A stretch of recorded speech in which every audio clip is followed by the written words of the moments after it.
The stars looked different from the observation deck of the EDS horizon. Commander Jack Wolf stood with his hands clasped behind his back, watching the massive alien ships that surrounded his vessel. The year was 2157, and humanity was about to meet the Krex theory for the first time. "Commander, they're ready for us," said Lieutenant Samantha Ross, standing at attention beside him. Jack nodded. "How do I look?" He straightened his dark blue uniform with gold trim, the formal dress of Earth's diplomatic corps. "Like someone about to make history, sir." Jack smiled, but his eyes remained serious. "Let's hope it's the good kind of history." The team of 12 humans walked through the docking tube into the alien vessel. Jack led them, with Sam and the others following closely behind. The metal hallway was huge, built for beings much larger than humans. The air smelled like cinnamon mixed with metal. They entered a vast chamber where 20 Krex theory warriors stood in formation. Jack tried not to stare, but it was hard not to.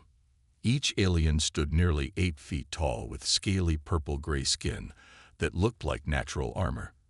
They had 4 yellow eyes arranged in a diamond pattern on their faces and powerful limbs that ended in clawed hands.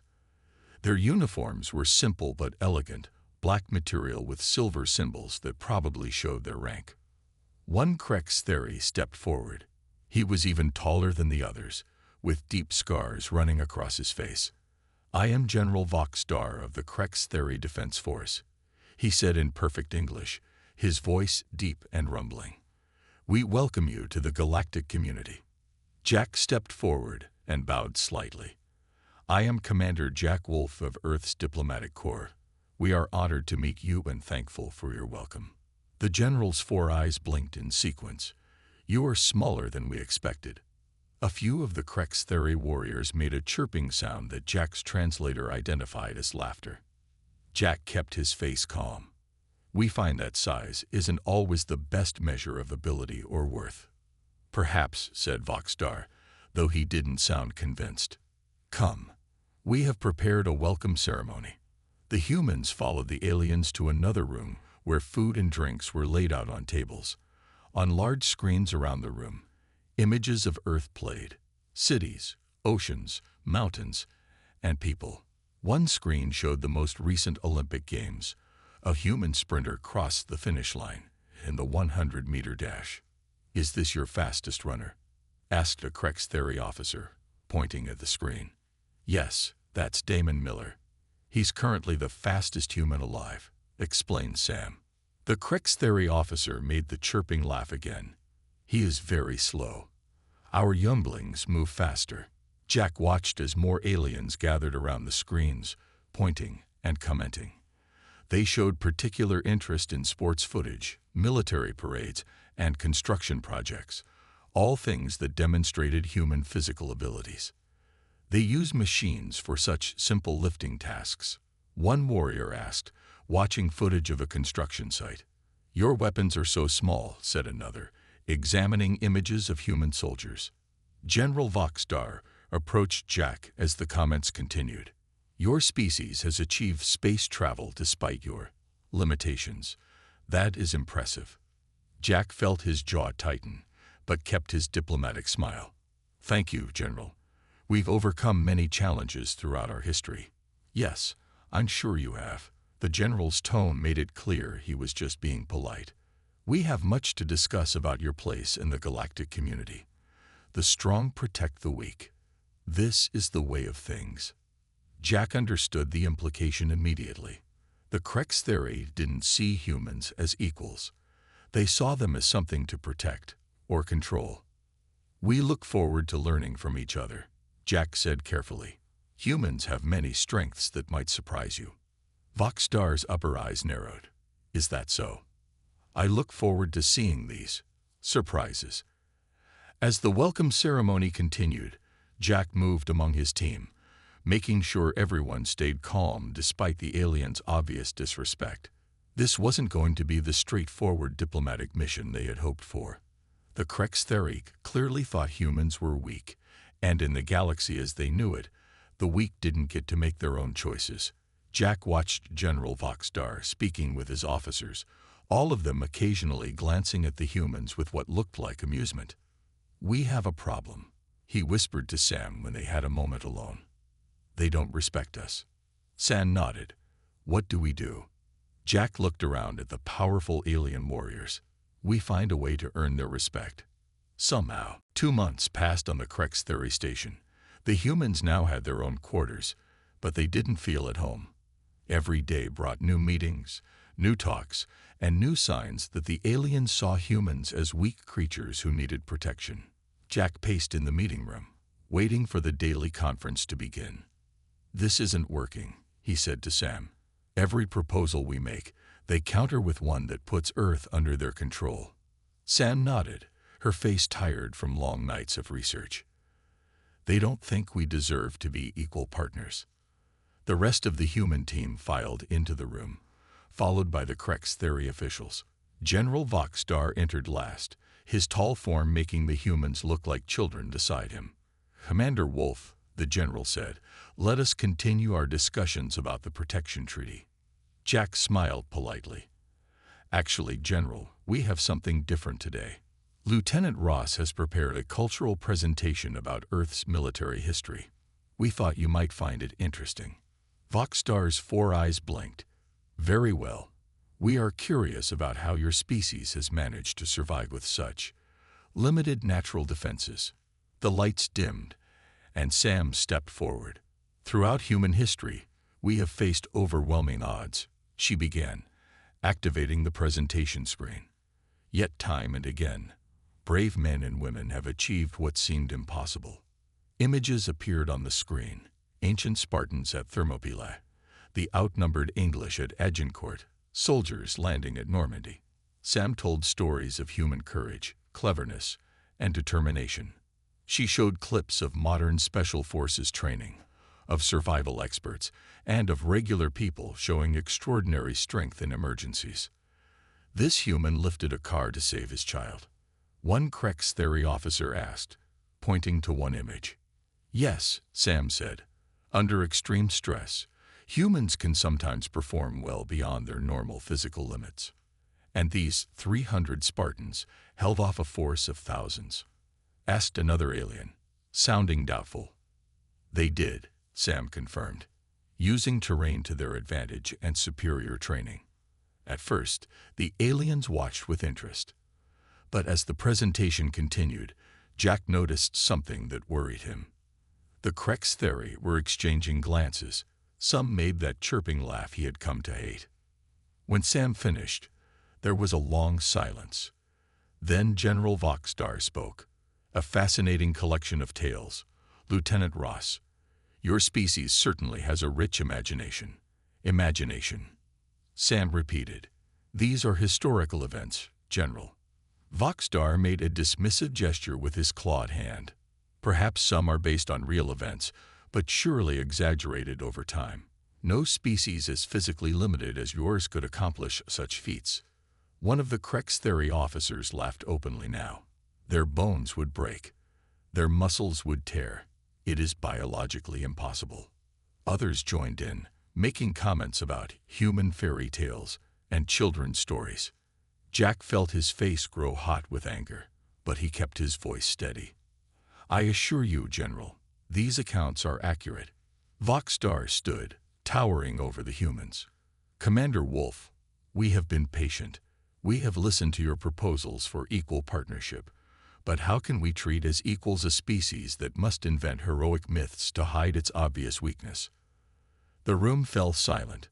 The insult hung in the air like a physical thing. Voxstar continued, "If humans were truly capable warriors, you would not hesitate to prove it." "What are you suggesting?" Jack asked, though he had a feeling he knew. "A challenge," said Voxstar, his voice deep and serious. "The Krex Theory combat trials. They test strength, speed, endurance, and tactical thinking. All civilized species participate when they join the galactic community.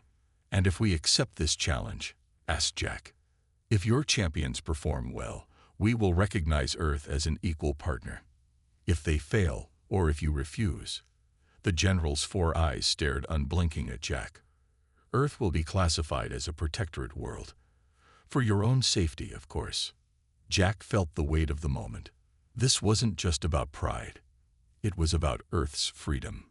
How long would we have to prepare? He asked. 1 standard month, said Voxstar. Is that acceptable? Jack looked at his team. They all wore the same expression, worry mixed with determination. We accept your challenge, General, Jack said firmly. Voxstar made a gesture that might have been a smile. Excellent. And Commander, I suggest you find champions whose abilities aren't just legends. As the aliens filed out of the room, Jack turned to his team. We have 1 month to prove humans aren't just making up stories about our capabilities. Who could possibly compete against them? One of the team asked.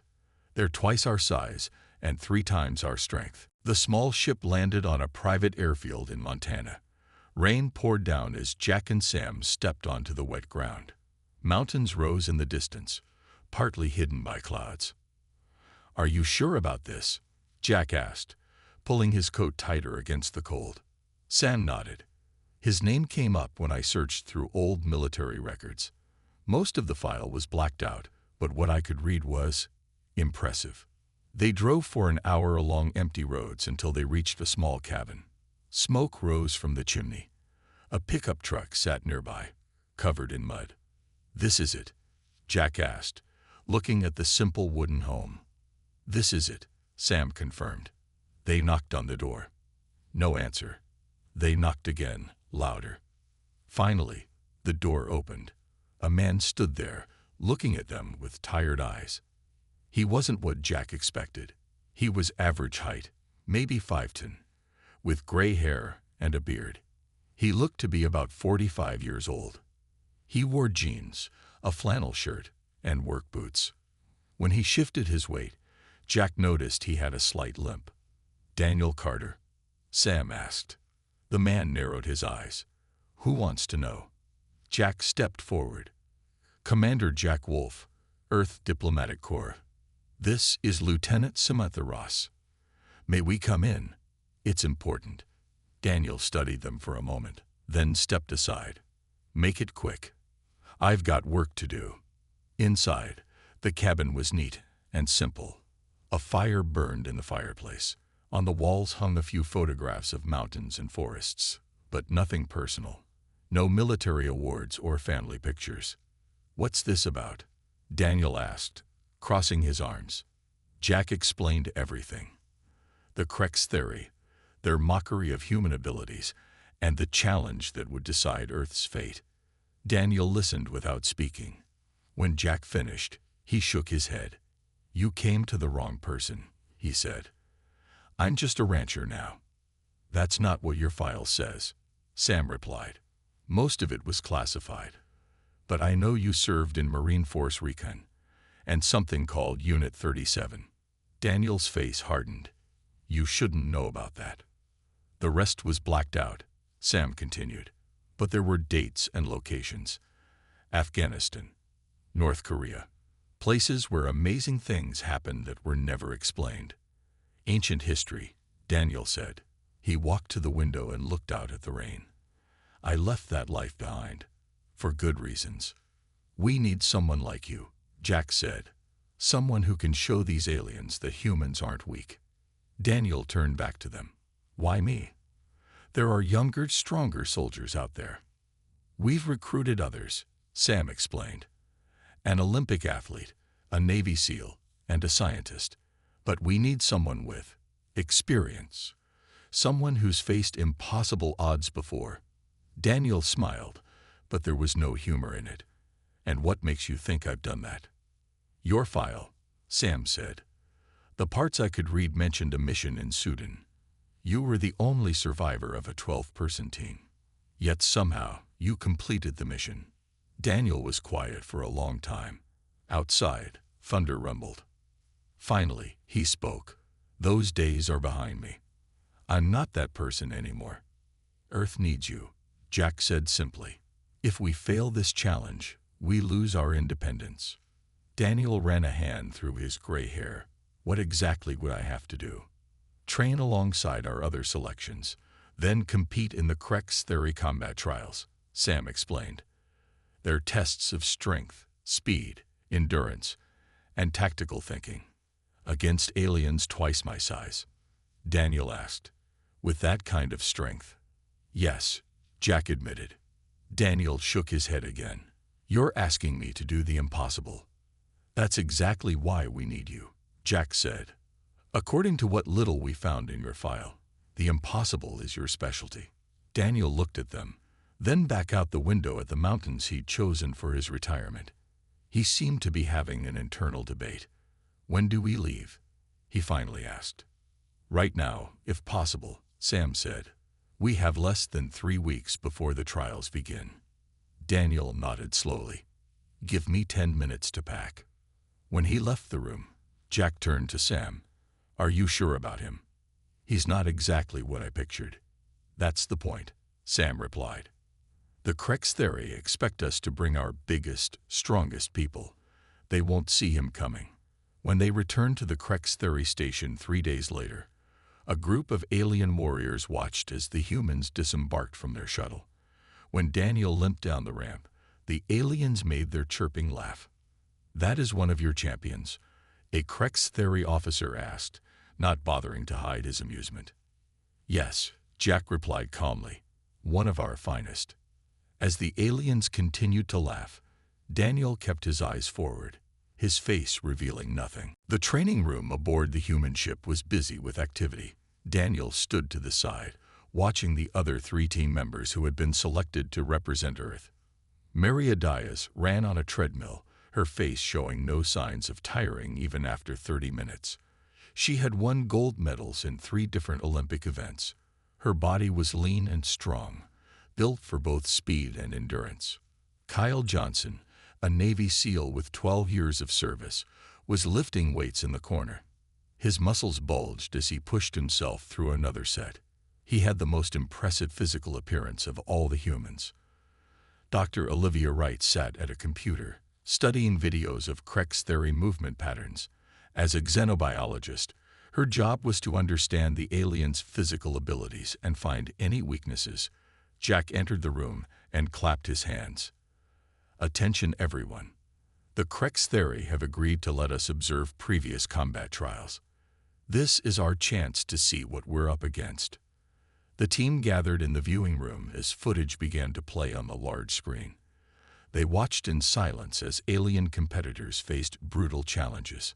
In one trial, warriors had to climb a sheer wall, while heavy objects fell from above. In another, they fought in a ring where the floor kept changing height and angle. A third test showed a maze filled with traps that required both strength and quick thinking to navigate. We can't match them for pure strength, Maria said, frowning as she watched a Krex Theory warrior lift something that must have weighed over 1,000 pounds. Or reach, added Kyle, noting the aliens' long limbs. They have at least 2 feet on us in height. Daniel said nothing. He watched the footage with complete focus, his eyes narrowed slightly. Later that day, they began practicing for the specific challenges they'd seen. Kyle worked on combat techniques, while Maria focused on agility and speed drills. Dr. Wright continued her analysis of Krex Theory physiology. Daniel moved through basic exercises at his own pace. His movements were smooth and controlled, but not particularly fast or powerful. To anyone watching, he looked like he was just going through the motions. After 2 hours, Kyle approached him, frustration clear on his face. No offense, but are you taking this seriously? He asked Daniel. We've got Earth's future riding on this, and you're barely breaking a sweat. Daniel looked at the younger man calmly. I'm observing. Observing what? How to lose. Kyle's voice rose. These aliens are twice our size. They can tear metal with their bare hands. We need to train harder than we ever have before. Daniel nodded. You're right about one thing. We can't beat them at their own game. Then what's your plan? Because I'm not seeing one. Without warning, Daniel moved. 1 second he was standing relaxed. The next he had Kyle on the ground, arm locked behind his back. The movement was so fast that Kyle hadn't even had time to react. Maria and Dr. Wright stopped what they were doing and stared. Daniel helped a stunned Kyle to his feet. "It's not about matching their strength," he explained quietly. "It's about understanding how they think." Kyle rubbed his shoulder, looking at Daniel with new respect. "How did you do that?" "The Krex theory evolved as ambush predators," Daniel said. "Watch the footage again. They attack with explosive power, but their reactions have patterns. They expect a certain response, and when they don't get it, there's a split-second delay in their thinking." Dr. Wright walked over. "He's right. Their neural pathways are optimized for overwhelming force, not adaptability. They also have a blind spot," Daniel continued. "When multiple targets move in different directions, they struggle to track them all. It's subtle, but it's there." "I didn't notice that," Dr. Wright said, sounding impressed. Daniel nodded. "Most people wouldn't, but I've spent my life studying predators, human and otherwise." "So what's the plan?" Maria asked. "We train smart, not just hard," Daniel replied. "Each of you has unique skills. Maria's agility, Kyle's tactical training, Olivia's knowledge of their biology. We need to use all of it." For the first time since arriving, Daniel seemed fully engaged. He walked to the screen and replayed certain sections of the Krex theory trials. "Look here," he said, pointing to a warrior who had failed a challenge. "He didn't fail because he wasn't strong enough. He failed because he followed the expected approach." Jack watched from the doorway, a small smile forming on his face. This was the expert he'd hoped to find in Montana. "Tomorrow, we start real training," Daniel told the team. "And it won't look anything like what the Krex theory expect." The day of the Krex theory combat trials arrived with great ceremony. Hundreds of aliens filled the massive arena, their excited chirps and calls echoing off the walls. In the center was a large circular platform where the challenges would take place. Jack and Sam sat in a special section for diplomats. Though they tried to look confident, both felt the weight of what was at stake. "They're broadcasting this throughout their fleet," Sam whispered. "This is as much about show as it is about testing us." Jack nodded. "Let's hope our team is ready." The human team waited in a preparation room below the arena. Maria stretched her muscles while Kyle checked and rechecked his gear. Dr. Wright reviewed notes on a tablet. Daniel sat quietly in the corner, eyes closed, breathing steady. A Krex theory official entered. "The trials begin in 10 minutes. Your team will face 5 challenges. Success in 3 will earn you equal status." After the alien left, Kyle looked at the others. "Remember the plan. We each take the challenges we're best suited for." The first challenge was an agility course. Maria stepped forward. The course consisted of narrow beams, swinging obstacles, and walls that moved unpredictably. Maria took a deep breath, then began. She moved with grace and precision, her Olympic training evident in every step. The Krex theory watched in surprise as she navigated obstacles designed for beings twice her size. When a section of the floor suddenly dropped away, she leaped across the gap with ease. "The human is performing better than expected," one Krex theory commented to General Voxstar, who watched from a private box. "The course was designed for our physiology, not theirs," the general replied. "Their smaller size gives some advantage here." When Maria completed the course, her time was only slightly slower than the Krex theory average. The aliens nodded in grudging respect. The second challenge tested tactical thinking. Kyle faced a holographic battlefield where he had to capture an objective while outnumbered 3-1. His SEAL training proved valuable as he used cover and misdirection instead of direct confrontation. "Interesting," General Voxstar commented. "He avoids fighting when possible. Is that not wise when outnumbered?" asked a Krex theory diplomat beside him. "It is unusual," Voxstar admitted. "Our warriors would consider it more honorable to fight directly." Kyle successfully completed his challenge, earning the humans their second favorable mark. The third trial tested endurance. Maria volunteered again, Facing a challenge where she had to carry increasingly heavy weights across the arena, she performed well until the final weight, which was simply too heavy for her human frame.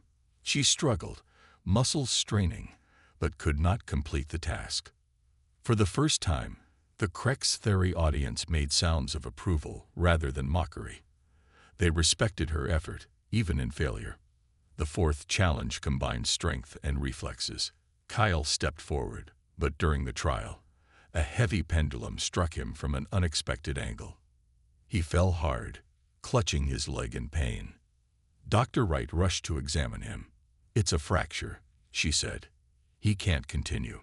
Daniel helped carry Kyle back to the preparation area. The team now faced a serious problem. With Kyle injured and Maria exhausted from 2 challenges, they had limited options for the final trial.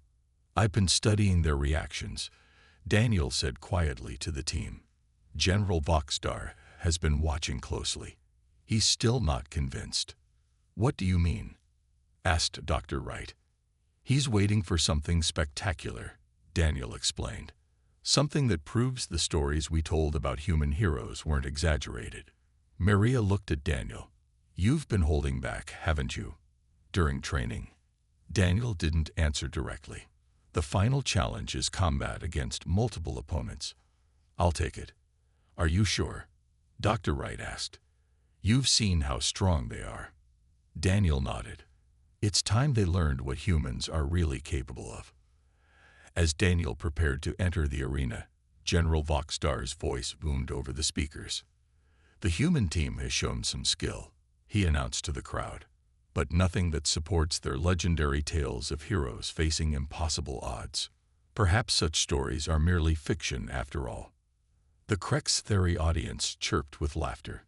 Daniel listened, his face giving away nothing as he walked toward the final challenge. The final challenge arena looked simple, but Daniel knew better. It was a large circle with a slightly raised edge. 3 doors around the perimeter would release his opponents. As Daniel walked to the center, he noticed Lieutenant Ross at a computer terminal. She appeared to be looking at something important, her face showing surprise. In the diplomatic box, Jack leaned toward a Krex Theory official. "What exactly is this challenge?" "Combat against 3 warriors simultaneously," the alien replied. "Your champion must defeat them or last 5 minutes to succeed." Jack tried not to show his worry. 1 Krex Theory warrior was dangerous enough.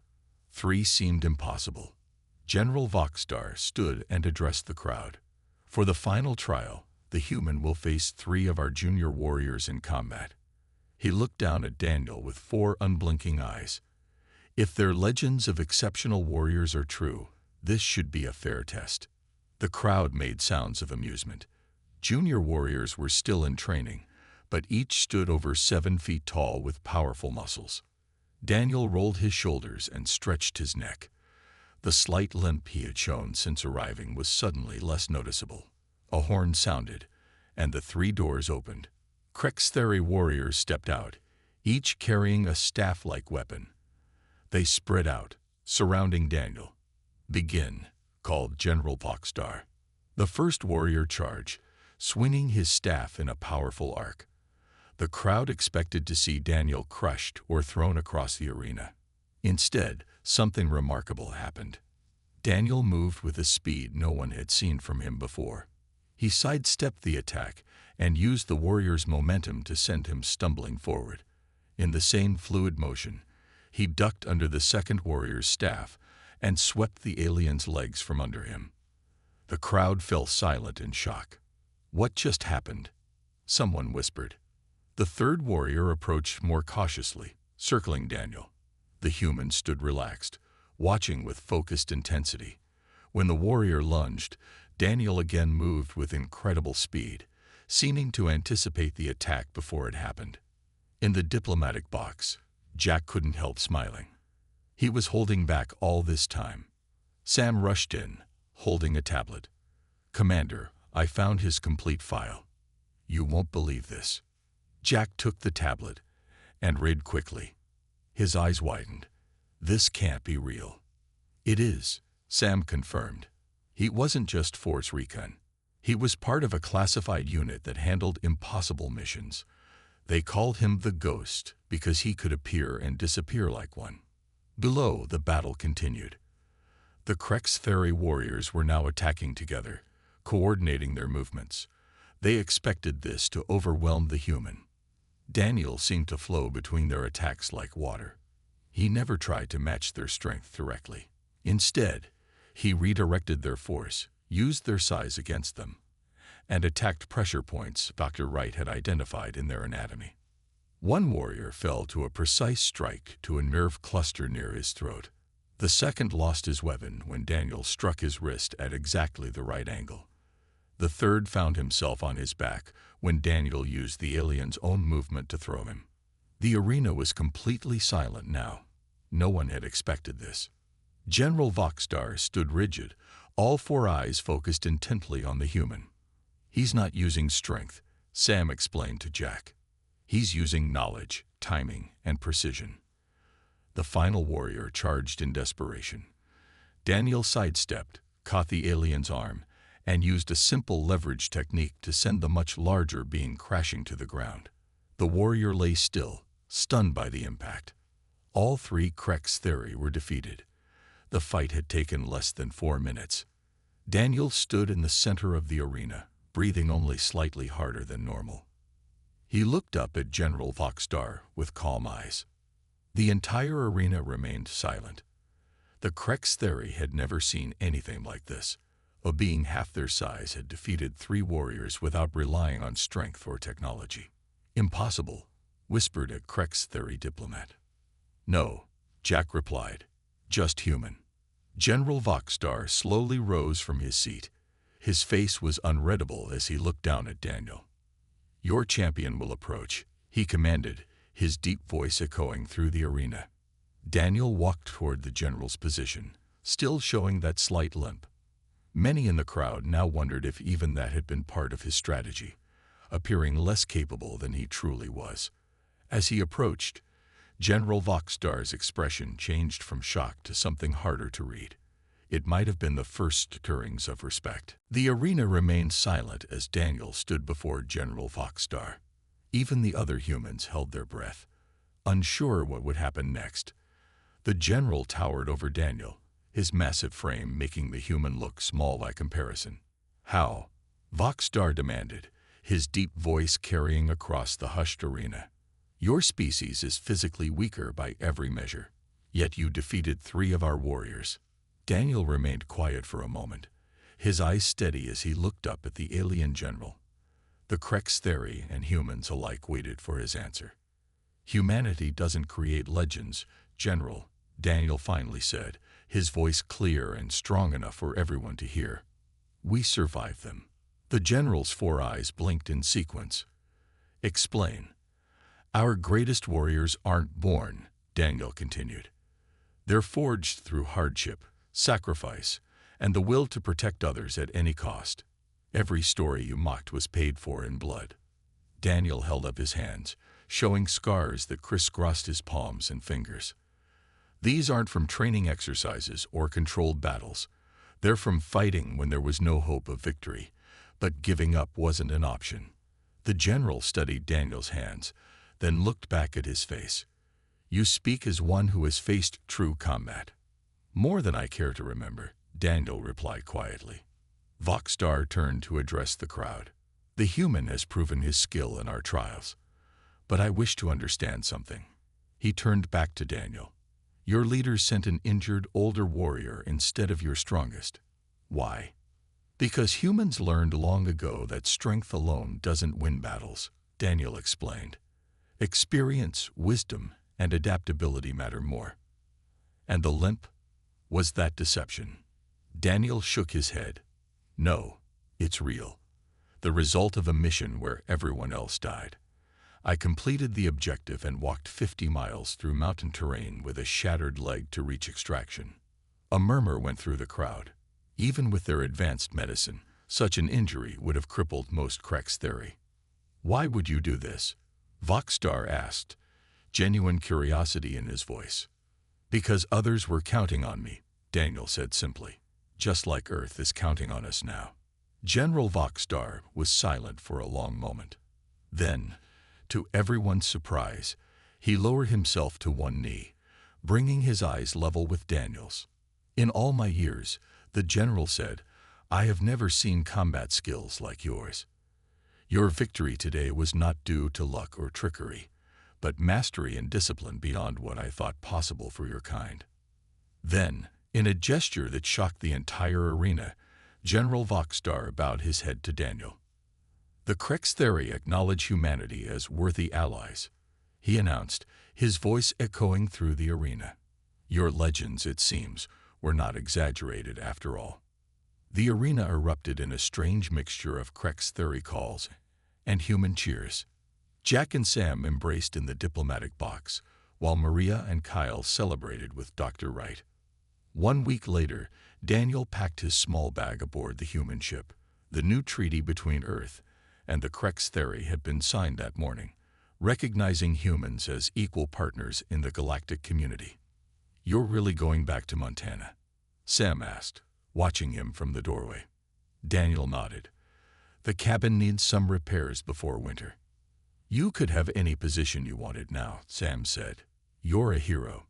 Daniel smiled slightly. "I never wanted to be a hero. I just did what needed doing." As they walked to the shuttle bay, they passed a group of Krextheri warriors.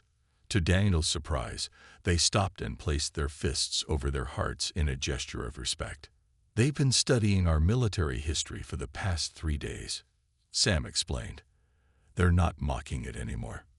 Before boarding his shuttle, Daniel turned to Sam. "Lieutenant Ross, may I give you some advice?" "Of course. In your next cultural presentation, tell them about our real strength, which is, we fail, we hurt, we lose people we love, but we keep going. We adapt. We survive." Daniel smiled. "True strength doesn't need to announce itself. That's something both our species can learn." As the shuttle departed, carrying Daniel back to his quiet life in the mountains, the Krextheri watched from the observation deck. General Voxstar stood among them.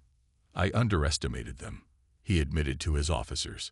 "A mistake we won't make again," one replied. Voxstar nodded, watching the shuttle grow smaller in the distance. "The quiet ones," he said thoughtfully. "Those are the ones you must watch most carefully."